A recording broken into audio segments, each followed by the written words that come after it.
Indonesia waspada, Jenderal Dudung sebut bahaya konflik komunal.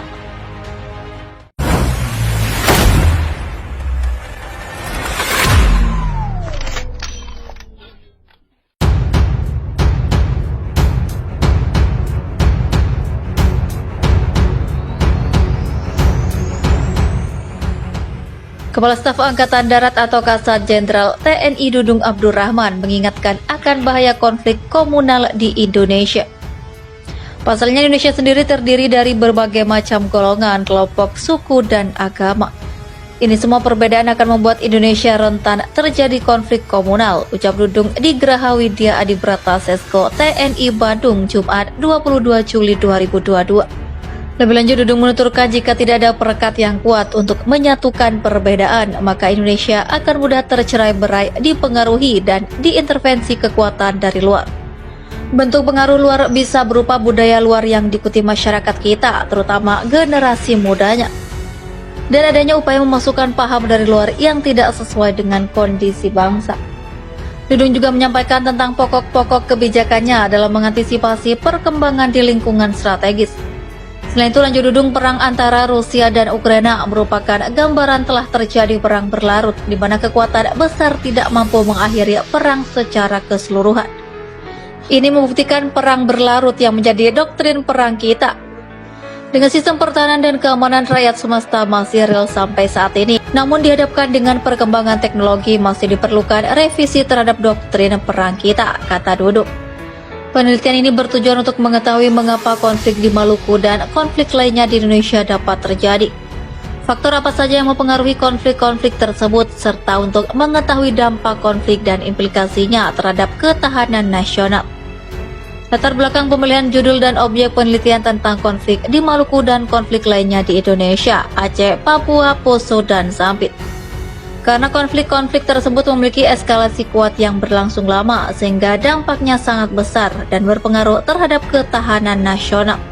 Penelitian ini menggunakan metode studi kepustakaan atau menggunakan data sekunder yang menekankan pada pengumpulan data dan analisis teks tertulis. Penulis tidak melaksanakan penelitian di daerah konflik, melainkan melalui studi kepustakaan hasil penelitian yang telah ada. Hasil penelitian tersebut menunjukkan bahwa terjadinya konflik komunal di 5 daerah tersebut adalah akibat dari kompetisi untuk memperebutkan akses terhadap otoritas atau kekuasaan dan sumber ekonomi, atau kemakmuran dari aktor-aktor yang memiliki kepentingan.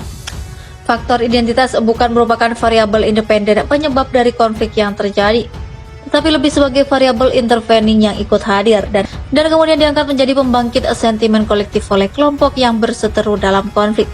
Salah satu contoh bahwa terjadinya konflik di Maluku dan Poso substansinya adalah karena tidak meratanya kesejahteraan yang dirasakan sebagian penduduk asing, kebetulan mayoritas beragama Kristen, namun di lain pihak kaum pendatang yang beragama Islam memiliki tingkat kesejahteraan yang lebih karena keuletan dan sikap survive mereka, sehingga lebih maju dalam status sosial ekonomi yang menimbulkan kecemburuan.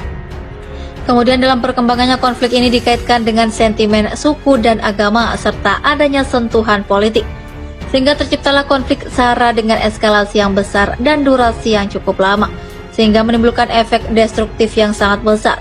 Sehingga itu kasus konflik di 5 wilayah tersebut memiliki penyebab yang sama, yaitu adanya kebijakan pemerintah yang keliru dalam mengelola hubungan dengan masyarakat.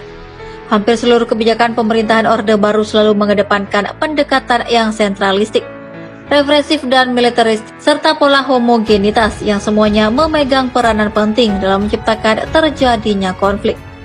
Dalam kasus konflik Aceh dan Papua, eksploitasi ekonomi oleh negara, marginalisasi politik dan kultur, budaya serta pendekatan represif militeristik yang mengabaikan aspek perlindungan HAM, sehingga konflik menjadi kronis dan berlangsung dalam durasi yang cukup lama.